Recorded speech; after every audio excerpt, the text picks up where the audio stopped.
My search led me to the study of the spiritual forces with which all of us are blessed. And it was in this field that I came upon a clue which has enabled me to help millions of people to find their earthly destinies.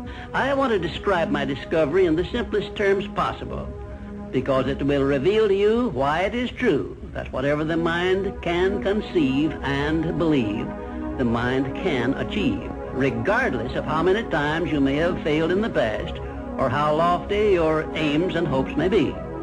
I caught my first fleeting glimpse of the profound law which provides the means by which we may choose our own purpose in life and attain it, while I was being coached by Andrew Carnegie during the organization of the Science of Success philosophy. I had just finished telling Mr. Carnegie that I feared he had chosen the wrong person to give the world the first practical philosophy of personal success because of my youth, my lack of education, and my lack of finances. Well, at this point, Mr. Carnegie delivered a lecture that I shall never forget, because it changed my entire life and paved the way for my helping to change the lives of millions of people, some of them not yet born.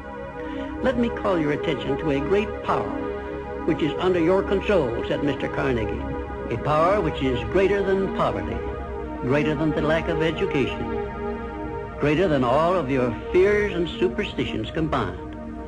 It is the power to take possession of your own mind and direct it to whatever ends you may desire. This profound power, Mr. Carnegie continued, is the gift of the Creator, and it must have been considered the greatest of all of his gifts to man, because it is the only thing over which man has the complete and unchallengeable right of control and direction.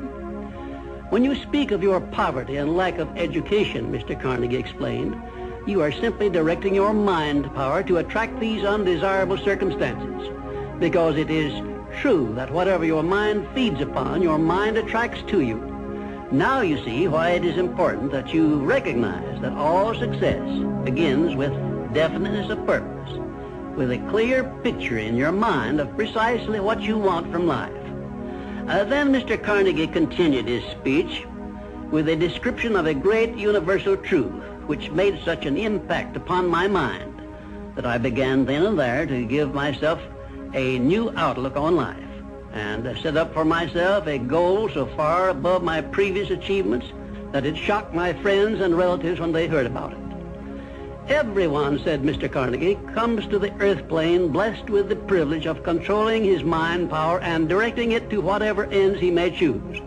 But, he continued, everyone brings over with him at birth the equivalent of 2 sealed envelopes, one of which is clearly labeled, the riches you may enjoy if you take possession of your own mind and direct it to ends of your own choice, and the other is labeled, the penalties you must pay if you neglect to take possession of your mind and direct it. And now let me reveal to you, said Mr. Carnegie, the contents of those 2 sealed envelopes. In the one labeled riches is this list of blessings. 1, sound health. 2, peace of mind. 3, a labor of love of your own choice.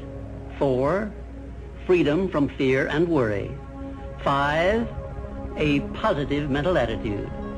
6, material riches of your own choice and quantity.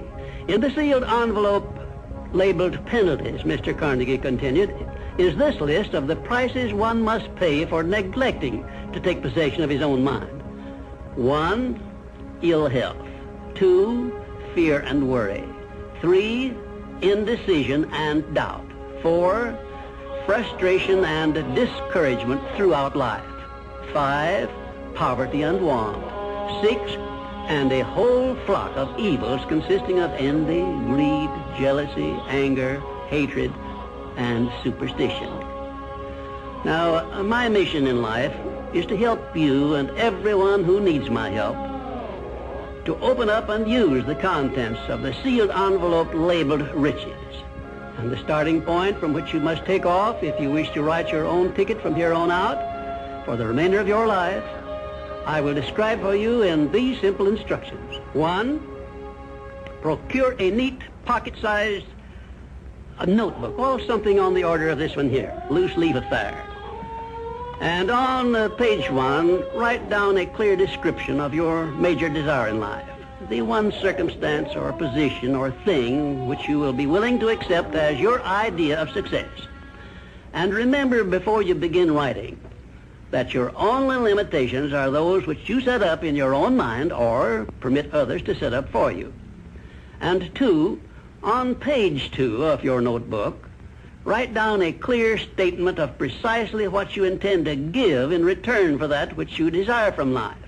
And then start in right where you stand now to begin giving. And 3, memorize both of your statements, what you desire and what you intend to give in return for it, and repeat them at least a dozen times daily.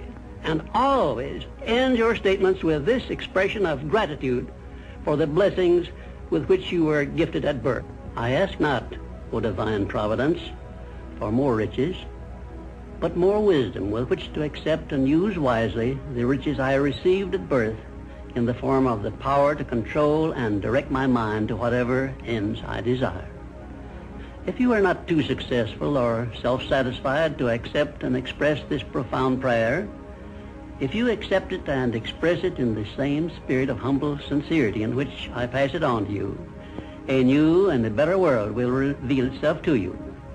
A world in which you will see reflected the circumstances and the things which you yourself have created. And now let me close this, our first visit, with my favorite expression of gratitude. O divine providence, I ask not for more riches, but more wisdom with which to make wiser use of the riches you gave me at birth, consisting in the power to control and direct my own mind to whatever ends I desire.